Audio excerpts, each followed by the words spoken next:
Et alors, si on abandonne le capitalisme, et d'ailleurs vous considérez que le capitalisme, de toute façon, va s'autodétruire lui-même.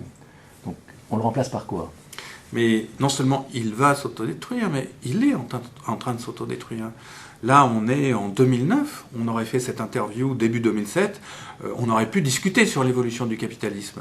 Mais depuis début 2007, il s'est passé l'éclatement de la crise financière à l'été 2007, qui a totalement explosé à l'automne 2008, et qui maintenant s'est transformé en ce que la pensée dominante appelle une crise générale. Nous sommes à la fin du système capitaliste, de ce système fondé sur un individualisme exacerbé, sur la marchandisation généralisée des rapports humains et sur une inégalité qui est permise par cette immense bulle financière. Donc de toute façon, le capitalisme est en train de s'autodétruire.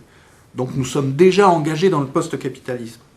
Alors est-ce qu'on va aller vers une société qui mettra en avant la nécessité absolue d'être en équilibre écologique avec son environnement.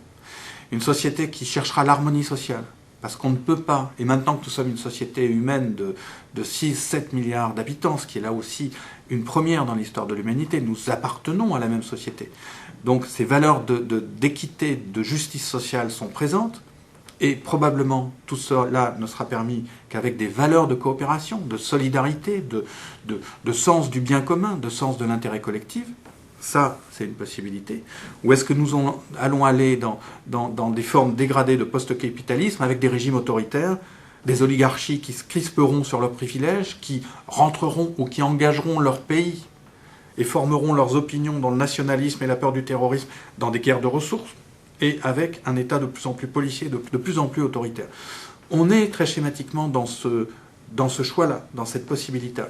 Mais le capitalisme, il est fini. Bizarrement, ce qu'il faut, c'est pas tellement une forme juridique que quelque chose qui est indiscernable, qui est la volonté d'être ensemble. Donc il ne faut pas dire c'est telle chose qui va être, ou tel mode d'être ensemble qui va être la seule possibilité. Donc par exemple, il restera toujours des entreprises privées, enfin, dans le monde que j'imagine. Mais il y aura aussi des modèles coopératifs qui auront une place importante. Et le modèle coopératif, et là on peut d'autant mieux se rendre compte que le capitalisme a totalement échoué. C'est-à-dire quand on voit ces firmes et ces banques avec ces gens qui étaient extrêmement prétentieux, qui avaient des Mercedes énormes et qui faisaient la morale à tout le monde, qui se retrouvent en faillite et qui vont en fait faire la manche auprès des États pour demander l'argent finalement des contribuables, on voit bien que ce modèle n'était pas efficace.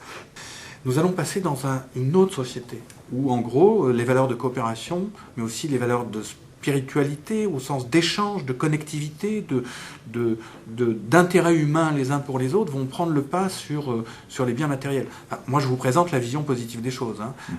En gros, une société qui s'attachera beaucoup plus aux liens et beaucoup moins aux biens. Donc dans le domaine informatique par exemple, mais qui est quelque chose d'essentiel, Wikipédia, le logiciel Linux, là je ne sais pas si vous avez Firefox en regardant cette image en ce moment, enfin voilà, il y a effectivement un champ énorme, et Internet lui-même est une donnée, un lieu de partage qui a ses inconvénients, qui a ses gros mastodontes, qui aura ses tentatives de contrôle antidémocratique, mais on sent aussi que derrière Internet, il se passe quelque chose, il y a une communauté, il y avait ce terme de communauté qui n'est pas tout à fait exagéré. Donc on peut avoir plein d'exemples de modèles coopératifs qui fonctionnent. Il ne s'agit pas de retourner à la planification soviétique et à l'URSS, on sait ce que ça a donné, on a cette expérience historique qui nous permet d'imaginer d'autres choses, et de savoir qu'il y a quelque chose qui est absolument essentiel, c'est quand même la liberté. Et par ailleurs, on sait que l'économie de marché, dans un certain sens, est efficace. Il y a des domaines qui n'appartiendront pas à la marchandisation, où ça ne sera pas géré par l'économie de marché, mais ça sera géré par la décision collective exprimée par la souveraineté populaire. Je pense notamment à la santé, une fois de plus, à l'éducation, à la culture, sans doute à l'agriculture, sans doute à tous les biens environnementaux, l'atmosphère, la biodiversité et les ressources naturelles, absolument.